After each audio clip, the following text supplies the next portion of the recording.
Hello, this is Tara from Affinity Design Studios, and today I'm going to show you how to use Affinity Designer and our free mask templates to create your own fun sublimation mask designs to press onto your masks.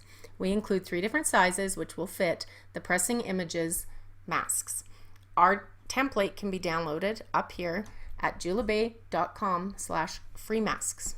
So the first thing I'm going to do is open up which template I want. I have my large mask size opened. I'm going to click over here on the picture icon to place an image.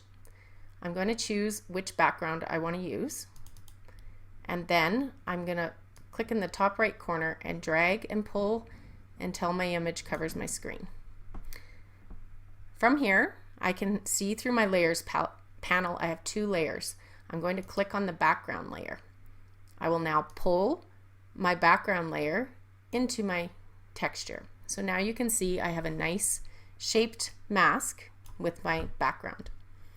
So the next step that I take is once again place image and choose my PNG saying and drag and drop it again. I can now move this around where I want and resize it perfectly for what I want.